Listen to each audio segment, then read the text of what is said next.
മുൻ IPS ഉദ്യോഗസ്ഥൻ K Annamalai ബി.ജെ.പിയുടെ വലിയൊരു തുറുപ്പ് ചീട്ടായിരുന്നു. 2020 പോലീസ് ഈ IPS സ്ഥാനമൊക്കെ ഒഴിഞ്ഞുകൊണ്ട് രാജിവെച്ചുകൊണ്ട് അദ്ദേഹം ബി.ജെ.പി ചേരുന്നു. തമിഴക രാഷ്ട്രീയത്തിൽ എങ്ങനെ വേരുറപ്പിക്കാം എന്നതിന്റെ ഒരു വലിയ ഉദാഹരണം തന്നെയായിരുന്നു കെ അണ്ണാമലൈ. ആ അണ്ണാമലൈക്ക് ഇപ്പം ബി.ജെ.പി വേണ്ട, അദ്ദേഹം ബി.ജെ.പി വിടാനൊരുങ്ങുന്നു എന്നാണ് നമുക്ക് ലഭിക്കുന്ന ഒരു വിവരം. ഇത് എത്ര വലിയ തിരിച്ചടിയാണ് ബി.ജെ.പിക്ക് ഉണ്ടാക്കുക അങ്ങനെ സംഭവിച്ച?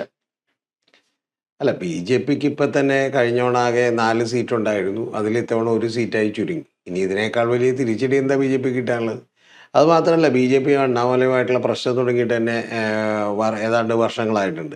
കാരണം ബി ജെ പി അണ്ണാമലയെ മാറ്റിയതിന് ശേഷം അണ്ണാമലയ്ക്ക് പ്രത്യേകമായിട്ടുള്ളൊരു പദവി ഉണ്ടായിരുന്നില്ല, യാതൊരുവിധ പരിഗണനയും ഉണ്ടായിരുന്നില്ല. യഥാർത്ഥത്തിൽ ബി ജെ പിയുടെ ഒരു രീതി എന്ന് പറയുന്നത്, ബി ജെ പി അണ്ണാമലയെ കൊണ്ടുവന്നു പരീക്ഷണം നടത്തിയതാണ്. ആ പരീക്ഷണത്തിൽ ബി ജെ പി പ്രതീക്ഷിച്ചത്രയും മുന്നേറ്റം ഉണ്ടായില്ലെന്ന് പറയാൻ പറ്റില്ല. 11% വോട്ടുകളിലേക്കൊക്കെ എത്തിയിരുന്നു ആ നിയമസഭാ തെരഞ്ഞെടുപ്പിൽ കഴിഞ്ഞ തവണ.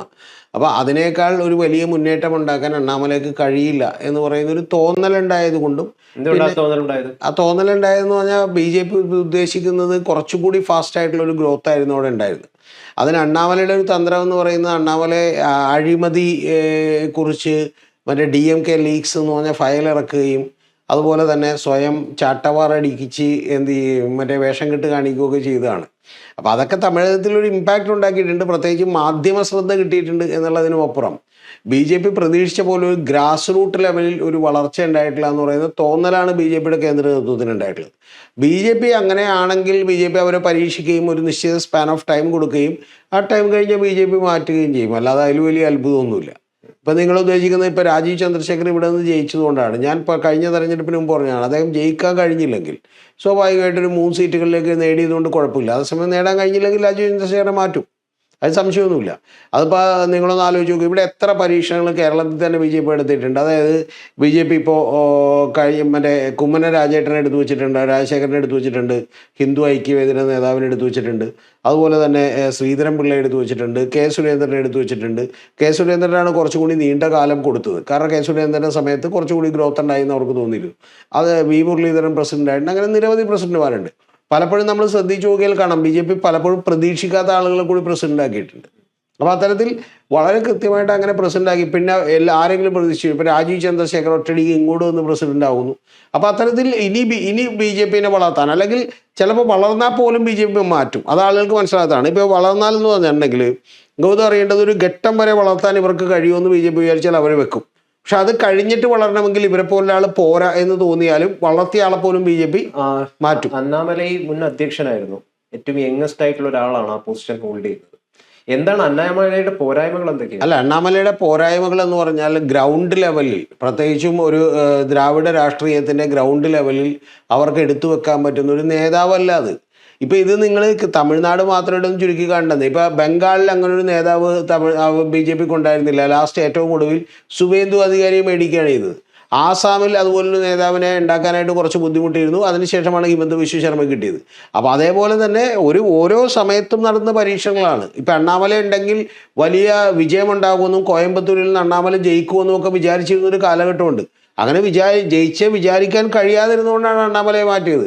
അങ്ങനെ ഒരു ഗ്രാസ് റൂട്ട് ലെവലിൽ, പിന്നെ മറ്റേതെങ്കിലും സംസ്ഥാനങ്ങൾ പോലുമല്ല. ഇപ്പം അണ്ണാമലയെ സംബന്ധിച്ചിടത്തോളം ഇപ്പം ദ്രാവിഡ രാഷ്ട്രീയത്തിലേക്ക് അത്ര പെട്ടെന്ന് പടർന്നു കയറുക എന്ന് പറയുന്നത് മറ്റേതെങ്കിലും സംസ്ഥാനങ്ങളിൽ ഉള്ളതുപോലെ ബി ജെ പിക്ക് അത്ര എളുപ്പമുള്ളൊരു കാര്യമല്ല. പിന്നെ ഞാൻ മനസ്സിലാക്കുന്ന പ്രകാരം അണ്ണാമലയ്ക്കും ബി ജെ പിയുടെ ചില നിലപാടുകളിൽ, ഇപ്പോൾ ത്രിഭാഷ കൊണ്ടുവരുന്നതുമായി ബന്ധപ്പെട്ടുള്ള ചില CBSE 9ാം ക്ലാസ്സിൽ കൊണ്ടുവരുന്നതടക്കം ഞാൻ പറഞ്ഞ ചില നിലപാടുകളിൽ അദ്ദേഹത്തിനൊക്കെ വ്യത്യസ്തമായ നിലപാടുകൾ യോജിച്ച് നിൽക്കുന്നു. AIDMK ആയിട്ട് യോജിച്ച് നിൽക്കുന്നു. അദ്ദേഹം ഒറ്റക്ക് നിൽക്കാൻ ഇഷ്ടപ്പെട്ട ഒരാളാണ്. AIDMK ആയിട്ടുള്ള ശരിക്കും സഖ്യം തന്നെ ഇദ്ദേഹം ഉണ്ടെങ്കിൽ അത് പ്രോപ്പർലി ഫലിക്കില്ല എന്ന് പറയുന്ന തോന്നൽ ബി ജെ പിക്ക് ഉണ്ടായിരുന്നു. അതിൻ്റെ അടിസ്ഥാനത്തിൽ കൂടിയാണ് ഇദ്ദേഹത്തെ മാറ്റുന്നത്. അപ്പം ഞാൻ പറഞ്ഞത്, അത്തരത്തിലുള്ള നിരവധി ഘടകങ്ങളുണ്ട്. ബി ജെ പിയെ സംബന്ധിച്ചോളം ബി ജെ പിക്ക് ഒരു ക്രിസ്റ്റൽ ക്ലിയർ ആയിട്ടുള്ള 20-25 കൊല്ലത്തേക്കുള്ള ഒരു പ്ലാനുണ്ട്. ആ പ്ലാനിലേക്ക് ആ സമയത്ത് ഫിറ്റാകുന്ന ഒരാളെ വെക്കുന്നു എന്നുള്ളതിനുമപ്പുറം അതൊരു പെർമനൻ്റ് ആയിട്ടുള്ള അങ്ങനെ ഒരു നേതാവായിട്ട് വളർന്നു വരുന്ന ഒരു കാര്യമൊന്നുമല്ല. ഇപ്പം നിങ്ങൾ ബാംഗ്ലൂർ, കർണാടകത്തിൽ എടുത്തു നോക്കിയാൽ കർണാടകത്തിൽ വളരെ സ്ട്രോങ് ആയിട്ടുള്ള ഒരാളായിരുന്നു യെദ്യൂരപ്പ എന്ന് പറയുന്നത്. Yeddyurappa B J P sideline ചെയ്തു. അപ്പോൾ അത് BJPയുടെ പല താല്പര്യങ്ങളുണ്ട്. ഞാൻ പറഞ്ഞ ഒന്ന് വ്യക്തിപരമായിട്ടുള്ള അല്ലെങ്കിൽ ബാക്കിയുള്ള താല്പര്യങ്ങളുണ്ട്. യഥാർത്ഥത്തിൽ യെദ്യൂരപ്പ അവിടെ BJP വളർത്തിക്കൊണ്ടുവന്നൊരു നേതാവാണ്. അപ്പം അതുകൊണ്ട് അതിന് അത്ര ഒന്നുമില്ലല്ലോ അണ്ണാമല എന്ന് പറയുന്നത്. പിന്നെ പ്രത്യേകിച്ചും അവർക്ക് വലിയ പെർഫോമൻസ് ഒന്നും കാഴ്ചവെക്കാനും കഴിഞ്ഞിട്ടില്ല. സിംഗം എന്നായിരുന്നു അണ്ണാമലയെ അതൊക്കെ ഈ മാധ്യമങ്ങൾ വെറുതെ അല്ല. അദ്ദേഹം ഒരു താങ്കൾ നേരത്തെ സൂചിപ്പിച്ചതുപോലെ ഒരു കരിഷ്മാറ്റിക് ആയിട്ടുള്ള ഒരു ലീഡറായിരുന്നു. അപ്പൊ അങ്ങനെ ഒരു കരിഷ്മാറ്റിക് ആയിട്ടുള്ള ഒരു ലീഡറിനെയാണ് BJPക്ക് തമിഴ്നാട്ടിൽ നഷ്ടപ്പെടുന്നത്. ഈ കരിസ്മാറ്റിക് ആയിട്ടുള്ള ലീഡർ, ഈ കരിസ്മ എന്നൊക്കെ പറയുന്നത് വലിയൊരു ഓറ തലക്ക് മുകളിലുണ്ടാവും, വ്യക്തിപ്രഭാവം ഉണ്ടാകുക എന്നൊക്കെ പറയുന്നതൊക്കെ ഗൗതം അറിയേണ്ടത് ഇതൊക്കെ മാധ്യമങ്ങളുടെ സൃഷ്ടിയാണ്. അത്തരത്തിലുള്ളൊരു മാധ്യമം അത് ആവശ്യമുണ്ട്.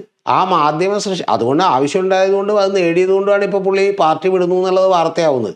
സത്യത്തിൽ ഇപ്പോഴത്തെ BJPയുടെ അവിടുത്തെ പ്രസിഡന്റ് ആരാന്ന് വെച്ചാൽ ആർക്കും അറിയാൻ പറ്റില്ല. അപ്പം അതെന്തുകൊണ്ടാണെന്ന് വെച്ചിട്ടുണ്ടെങ്കിൽ ഈ പറയുന്ന പോലെ യഥാർത്ഥത്തിൽ ഒരു മാധ്യമ ശ്രദ്ധ പിടിച്ചു പറ്റാനും അതിനുള്ള അഭ്യാസങ്ങളും അഭ്യാസ തരങ്ങളും ഒക്കെ കാണിക്കാൻ അദ്ദേഹത്തിന് കഴിഞ്ഞിരുന്നു. പക്ഷേ ഇതിൻ്റെ പ്രശ്നം എവിടെയെന്നറിയാമോ? ഈ മാധ്യമ ശ്രദ്ധ പിടിച്ചു പറ്റാന്ന് പറഞ്ഞാൽ പല ലെവലിലുണ്ട്. ഇപ്പോൾ ഭീമൻ്റെ കൂടെ നിന്ന് മാധ്യമ ശ്രദ്ധ പിടിച്ചു പറ്റുന്ന പോലെ ഉണ്ടെങ്കിൽ ഒരിക്കലും ആളുകൾ നേതാവാവില്ല. പതുക്കെ ഒരു പരിധികൾ ലംഘിച്ചു തുടങ്ങിയിട്ടുള്ള ഈ പറഞ്ഞ പോലെ സ്വന്തമായി ചാട്ടവാറടിക്കുക, ബാക്കിയുള്ള പരിപാടികൾ ഉണ്ടാവുക എന്നൊക്കെ പറഞ്ഞാൽ അത്തരത്തിലുള്ള പ്രകടനാത്മകതയിൽ ഒരു മിഡിൽ ക്ലാസ് ആളുകൾക്ക് വലിയ താല്പര്യം തോന്നിയിട്ടില്ല. അപ്പം ഞാൻ പറഞ്ഞു വന്നത് അത്തരത്തിലുള്ള ചില പ്രശ്നങ്ങൾ കൂടി അണ്ണാമലയ്ക്ക് ഉണ്ടായിരുന്നു എന്നുള്ളത് വാസ്തവമാണ്. BJP അവരുടെ പ്രൊജക്റ്റുമായിട്ട് മുന്നോട്ട് പോകും. അണ്ണാമല വന്ന് പുതിയ പാർട്ടി ഉണ്ടാക്കിയിട്ട് ഇനി അവിടെ എന്ത് ഇമ്പാക്റ്റ് ഉണ്ടാവും എന്നൊക്കെ ഉള്ളത് കാത്തിരുന്ന് കാണേണ്ടതാണ്. സാധ്യതകൾ അണ്ണാമലയ്ക്ക് മുമ്പിൽ വളരെ വളരെ കുറവാണ്. കാരണം ഒന്നാമത്തെ കാര്യം എന്ന് പറഞ്ഞാൽ ഇനി അടുത്തൊരു 2029 ലോക്സഭാ ഇലക്ഷൻ നടക്കാൻ പോകുന്നത്. അതിന് ശേഷമാണ് പിന്നെ നമുക്കറിയാം ഒരു നിയമസഭാ തെരഞ്ഞെടുപ്പ് നടക്കാൻ പോകുന്നത്. അപ്പോൾ അത്രയും സമയം അദ്ദേഹത്തിനുണ്ട് ഒരു പാർട്ടിയെ കൺസ്ട്രക്ട് ചെയ്ത് പിടിച്ചു നിർത്തി കൊണ്ടുവരാനുള്ള ഫണ്ട് വലിയ തോതിൽ വേണ്ടതുണ്ട്. കാരണം ചെറിയ സ്റ്റേറ്റ് ഒന്നുമല്ല, 234 മണ്ഡലങ്ങളാണുള്ളത്, 39ഓളം വരുന്ന ലോക്സഭാ മണ്ഡലങ്ങളാണുള്ളത്. അതുകൊണ്ട് ഗൗതം അറിയേണ്ടത് അതത്ര എളുപ്പമുള്ള കാര്യമല്ല. ഇത് ഈ രാഷ്ട്രീയം എന്ന് പറയുന്നത് അണ്ണാമല പാർട്ടി വിടുന്നത് ഒരു ബുദ്ധിമോശമാണെന്നാണ്. പാർട്ടി വിടുന്നത് ബുദ്ധിമോശമല്ല. പാർട്ടി വിട്ടാലൊന്നും കുഴപ്പമില്ല. കാരണം പാർട്ടിയിൽ ഇനി നിന്നിട്ടും പുള്ളിക്ക് പ്രത്യേകിച്ച് അവിടെ സീറ്റോ അല്ലെങ്കിൽ ഇതൊന്നും കിട്ടാനില്ല. പുള്ളി സത്യം പറഞ്ഞാൽ ഈ കഴിഞ്ഞ നിയമസഭാ തെരഞ്ഞെടുപ്പ് വരെ യഥാർത്ഥത്തിൽ അണ്ണാമലയ്ക്ക് കുറച്ചുകൂടി പ്രതീക്ഷകളുണ്ടായിരുന്നു എന്ന് പറഞ്ഞാൽ എന്തെങ്കിലും തരത്തിലുള്ളൊരു സ്ഥാനം നൽകുമെന്ന്. നിങ്ങളൊക്കെ ശ്രദ്ധിച്ചു നോക്കേണ്ടെന്നറിയില്ല, അദ്ദേഹം ഇടക്ക് കേന്ദ്ര നേതൃത്വത്തോട് ഒരു ലീവ് അപേക്ഷിക്കുകയും വിദേശത്ത് പഠിക്കാൻ പോവുകയാണൊക്കെ ചെയ്യുന്ന വാർത്തകളൊക്കെ ഉണ്ടായിരുന്നു. അപ്പോൾ അതൊക്കെ തന്നെ ഇത്തരത്തിൽ ഒരു മടുപ്പുണ്ടാക്കുകയും ഇദ്ദേഹത്തോടുള്ള സമീപനത്തിൽ വ്യത്യാസം ഉണ്ടാക്കുകയും ചെയ്തിട്ടാണ്. BJPയുടെ ഏറ്റവും വലിയ ഗുണം എന്താണെന്നറിയോ? നിങ്ങളൊരു സ്ഥാനത്തേക്ക് എടുത്തു വെക്കുമ്പോൾ അവർ ഭയങ്കരമായി നിങ്ങളെ കെയർ ചെയ്യുകയും നിങ്ങളെ കേൾക്കുകയും നിങ്ങളെ സംസാരിക്കുകയും പ്രധാനമന്ത്രിയുടെ സ്വന്തം ആളാണ് എന്നുള്ള ലെവലിൽ അവതരിപ്പിക്കുകയൊക്കെ ചെയ്യും. പക്ഷേ നിങ്ങളെക്കൊണ്ട് അവർക്ക് പ്രയോജനം ഉദ്ദേശിച്ചത്ര ഉണ്ടാവുന്നില്ല എന്ന് തോന്നിയാൽ അതിന് കുറച്ച് പ്രശ്നങ്ങൾ ഇങ്ങനെ പതുക്കെ വന്നു തുടങ്ങും. എന്ന് പറഞ്ഞാൽ അവർക്ക് അത്ര നിങ്ങളെ കെയർ ചെയ്യാൻ പറ്റില്ല, അത് പ്രശ്നമല്ല. അത്ര നിങ്ങളെ കെയർ ചെയ്യുമോ നിങ്ങളുടെ അടുത്ത് അത്ര ടൈം സ്പെൻഡ് ചെയ്തിട്ടോ കാര്യമില്ലെന്ന് മനസ്സിലാക്കിയാൽ അവർ ഒരിക്കലും സ്പെൻഡ് ചെയ്യില്ല. അവർ ഹൈ എൻഡ് പ്രൊഫഷണലുകളാണ്. ഇപ്പം യഥാർത്ഥത്തിൽ ഗൗതം ഒന്ന് ആലോചിച്ച് നോക്ക്, കേരളത്തിൽ വന്നിട്ട് സുരേഷ് ഗോപിയുടെ മകളുടെ കല്യാണത്തിൽ പങ്കെടുക്കുന്നു എന്ന് പറഞ്ഞാൽ പുള്ളിയുടെ അജണ്ട സുരേഷ് ഗോപിയുടെ മകളുടെ കല്യാണത്തിൽ പങ്കെടുക്കണമെന്നുള്ളതല്ല. പകരം ഒരു MP-യെ തൃശ്ശൂരിൽ നിന്ന് ജയിപ്പിക്കുക എന്നുള്ളതാണ്. അല്ലാതെ K. സുരേന്ദ്രൻ്റെ മകൻ്റെ കല്യാണത്തിന് പുള്ളി വന്നിട്ടില്ലല്ലോ. അപ്പോൾ ആ സമയത്തുള്ള കുറേ സാഹചര്യങ്ങൾ കൊണ്ടാണ് എന്ന് പറഞ്ഞ് നാളെ ഇനി സുരേഷ് ഗോപി അടുത്ത മാധവിൻ്റെ സുരേഷിൻ്റെ കല്യാണത്തിനോ ഇതിനോ പുള്ളി വരണം എന്ന് വെച്ചാൽ പുള്ളി വരണം നിർബന്ധമില്ല. കാരണം ആ സമയത്തേക്ക് സുരേഷ് ഗോപി തൃശ്ശൂരിൽ തന്നെ നിൽക്കണമെങ്കിൽ തോറ്റുണ്ടാവും, അല്ലെങ്കിൽ ആലപ്പുഴയിൽ നിന്ന് തോറ്റുണ്ടാവും. തോറ്റു കഴിഞ്ഞിട്ടുണ്ടെങ്കിൽ അതോടുകൂടി പരിപാടി തീർന്നു. ഇത് വളരെ കൃത്യമാണ്. ഇപ്പോൾ അൽഫോൺസ് കണ്ണന്താനം, അതുപോലെ തന്നെ പല ആളുകളുടെ പരീക്ഷണം എന്തൊക്കെ അടുത്തുണ്ട്. അതെല്ലാം അവരുടെ ഒരു പരീക്ഷണമാണ്. അതുപോലെ ഈ ശ്രീധരനെ വെച്ച് പരീക്ഷിച്ചു, സക്സസ്ഫുൾ ആയില്ല, അവരത് വിട്ടു. അപ്പോൾ അതുകൊണ്ട് അത് യാഥാർത്ഥ്യമാണ്. ഇത് എല്ലാ പാർട്ടികളും ചെയ്യുന്നൊരു കാര്യമാണ്. അത് പക്ഷേ കുറച്ചും കൂടി പ്രൊഫഷണലി ചെയ്യുന്നൊരു പാർട്ടിയാണ് യഥാർത്ഥത്തിൽ BJP എന്ന് പറയുന്നത്. എനിക്ക് തോന്നുന്നില്ല അണ്ണാമലയൊക്കെ അവിടെ ഒരു വലിയ ചേഞ്ച് ഉണ്ടാക്കാനോ വലിയൊരു തരംഗം ഉണ്ടാക്കാനോ കഴിയുമെന്നൊന്നും ഞാൻ വിചാരിക്കുന്നില്ല. അങ്ങനെ കഴിയണമെന്നുണ്ടെങ്കിൽ അണ്ണാമല ആ പാർട്ടിക്കുള്ളിൽ തന്നെ സ്പ്ലിറ്റ് ഉണ്ടാക്കി നിരവധി നേതാക്കളെ കൂടെ കൊണ്ടുവരണം. അതൊക്കെ ബുദ്ധിമുട്ടുള്ള കാര്യം. ദ്രാവിഡ പാർട്ടിയെ തോൽപ്പിക്കാനായിട്ട്, DMK തോൽപ്പിക്കാനായിട്ട്, സ്റ്റാലിനെ തോൽപ്പിക്കാനായിട്ടൊക്കെ BJPക്ക് സാധിച്ചിട്ടുണ്ട് ഒരു പരിധി വരെ. DMK-നെ തോൽപ്പിക്കാൻ സാധിച്ചിട്ടേ ഇല്ല. യഥാർത്ഥത്തിൽ ഈ ബംഗാളിലോ അല്ലെങ്കിൽ തമിഴ്നാട്ടിലോ ഒക്കെ പോലെ അല്ലെങ്കിൽ ആസാമിലൊക്കെ പോലെ തെരഞ്ഞെടുപ്പ് എടുത്ത് നോക്കിയാൽ അത് ഏറ്റവും കുറവ് സാധിച്ചിട്ടുള്ളത് തമിഴ്നാട്ടിലാണ്. കാരണം തമിഴ്നാട്ടിൽ ഇപ്പോഴും BJPക്ക് വലിയ മുന്നേറ്റം ഉണ്ടാക്കാൻ കഴിഞ്ഞിട്ടില്ല. പക്ഷെ വിജയ് വന്നതുകൊണ്ട് അത്തരത്തിലുള്ള ഒരു മുന്നേറ്റം ഉണ്ടാവുകയും DMK സ്റ്റാലിൻ അടിയറവ് പറയുകയും ചെയ്യേണ്ടി വന്നു. വിജയുടെ പിന്നിൽ BJP ആണ്. വിജയുടെ പിന്നിൽ BJP അല്ല, BJP വിജയുമായിട്ടൊരു ടൈപ്പ് ഉണ്ടാക്കാനൊക്കെ വലിയ ശ്രമവും ഒക്കെ നടത്തിയിരുന്നു. പക്ഷെ വിജയ് വളരെ കൃത്യമായ സന്നിഗ്ധമായ ആദ്യം തന്നെ പറഞ്ഞിരുന്നു, എൻ്റെ ഏറ്റവും വലിയ ഐഡിയോളജിക്കൽ എനിമി, ആശയപരമായിട്ടുള്ള എനിമി എന്ന് പറയുന്നത് BJP ആണെന്ന് പറഞ്ഞു. കാരണം BJP ആണെന്ന് പറഞ്ഞിട്ടുണ്ടെങ്കിൽ വലിയ പ്രശ്നമുണ്ട്, ചേർത്ത് നിർത്തണമെന്ന് പറഞ്ഞിട്ടുണ്ടെങ്കിൽ വോട്ടുകൾ കുറയും. ഇപ്പോൾ ADMK പോലുള്ള പ്രശ്നം എന്ന് പറഞ്ഞാൽ BJP ചേർത്ത് നിർത്തുന്നു എന്ന് പറയുന്നത് തമിഴ്നാട്ടിൽ വലിയ നെഗറ്റീവാണ്. അപ്പോൾ ആ നെഗറ്റീവ് ഉണ്ടാവുന്നു. കൂടാതെ DMK പലപ്പോഴും ഈ ADMKക്കെതിരെ നടത്തിയിട്ടുള്ള വലിയ പ്രചരണം എന്തായിരുന്നു ഗോത്രറിയോ? ആ പ്രചരണം എന്ന് പറയുന്നത് BJPയുടെ B ടീമാണ് എന്നാണ്. എന്താ കാര്യം എന്ന് വെച്ചിട്ടുണ്ടെങ്കിൽ